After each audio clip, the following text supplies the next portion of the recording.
Hi, this is John, and welcome to another edition of Statistics Tell a Story. I want to wish everybody a Merry Christmas and Happy Holidays. So, this is week 16 of the NFL season, and I have four picks, actually, and then I'll give you my five with the contest. The first pick are the original America's team, the Dallas Cowboys. The Cowboys are hosting the Chargers. They're giving a point and a half.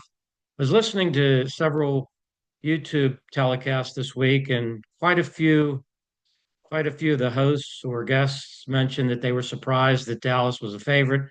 That's always a good sign if you're on the side of the favorite in that case, because that lends itself to a contrarian pick. The Cowboys they played a tougher schedule than the Chargers. They've beaten some good teams. Um, on the surface, there's I believe 6-7-1. The Chargers, I believe, are 10-4.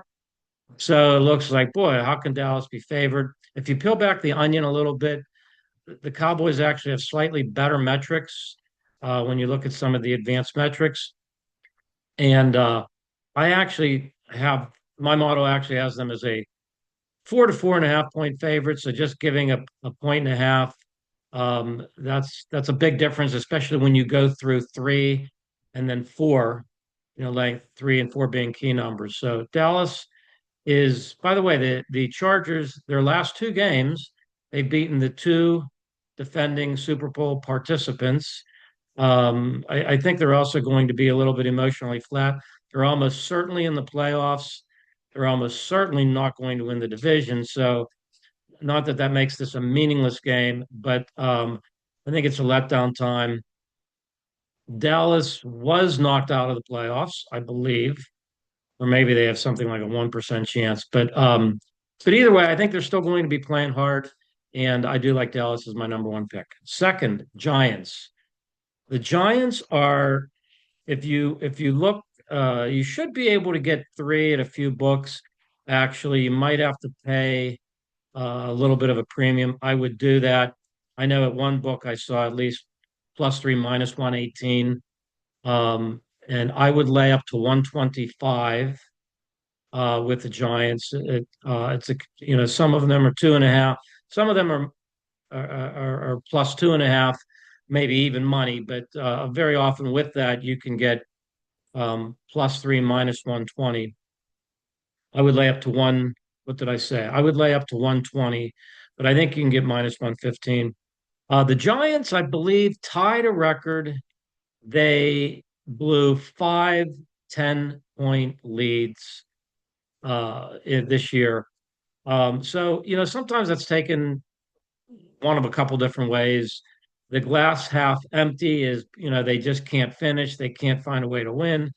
The glass half full is this is very often wins and losses. The difference between, say, a 6-11 team and an 11-6 team is just the way the ball bounces. It's a lot of luck.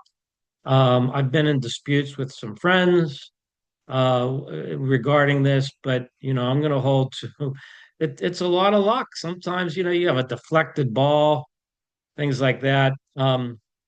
So the Giants have played better from the line of scrimmage, certainly than a 2-12 team, which they are. The Vikings. I'm sorry, I should have mentioned who they're playing. They are. Uh, they are playing the Vikings. Um, I believe, yeah, they were at home. And JJ McCarthy, still not sure about him on the Viking side of the ball. The But the Giants have actually been a competitive team. I don't think they've shown quit. Uh, Unlike a team that I'll mention here in a second. But so the Giants, my model actually has them as a slight favorite, and the Giants are my second pick. My third pick, the Jags against the Broncos. The Broncos have now won 11 in a row. I actually don't think the Jags are as good as their record, which is 10-4. I don't think the Broncos are as good as their record. The Broncos, I have to believe, are um, still due for that emotional letdown. They didn't get it last week against the Packers. That still makes them susceptible to an emotional letdown. And what's great is the spot went from, I believe 2.5 earlier in the week to 3.5 now at most books. You might just have to lay 115. I would lay up to 120. Actually, might even lay up to 125, but I actually got it at minus 115. So the Broncos could very well win the game. And again, they played a lot of close games. A lot of games land on three. So grab that 3.5, lay minus 115 or minus 120. Um, this spot actually I have there. This is more of a technical indicator play where the Broncos have won 11 in a row. The model actually has it fairly close to three, so I don't see it as much model equity as I do a technical indicator. Fourth pick is the Jets. I've been on them quite a bit this year, won a few, lost a few. The spot is now up to 6.5 points. It's just too many points. The Saints won two in a row. They're now the darlings of some of the football betting public. And the Jets have a rookie quarterback. I can't even name it. I don't even know who it is. To me, it doesn't matter because the drop off from who they had to who they have might be 3 points. So even adjusting for, say, 3 points, I don't think this spot should be any more than 3 points. I think Aaron Glenn just seems like the type of no nonsense guy. I think the Jets are still playing hard despite giving up 48 points to the Jacksonville.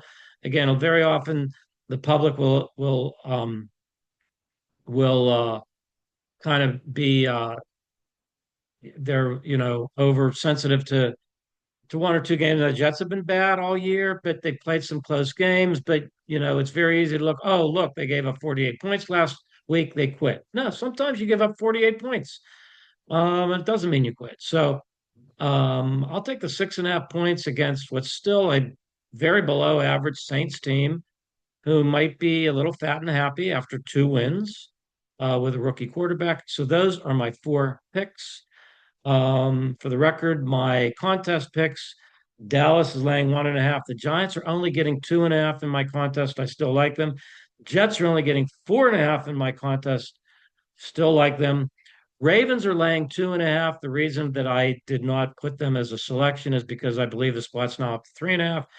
I'm laying 2.5 in the contest. And finally, the Colts Monday night. Um, San Francisco is they're an overrated 10-4 team, in my opinion. The Colts, everybody forgot about the Colts. They have Philip Rivers. They're getting 5.5 points. I mean, Rivers is a wild card. He certainly held up adequately the first week, adjusting for Rivers as best I can. How do you adjust for a 44-year-old that hasn't played in 5 years, except for the one game last week? I think this game should be a little closer to a pick 'em. But again, you have a wild card. He could throw a pick six, and that ends everything. Um, Although the one good thing about him not throwing the ball down the field a lot is he's a little less susceptible to pick sixes. But so that's my fifth contest pick. I might call the Ravens and Colts leans. It's not one of my top four, but they are in my contest. Anyway, so that is it for week 16. Thank you for tuning in. Again, everybody have a Merry Christmas, and we will see you next week on Statistics Tell a Story. Thank you.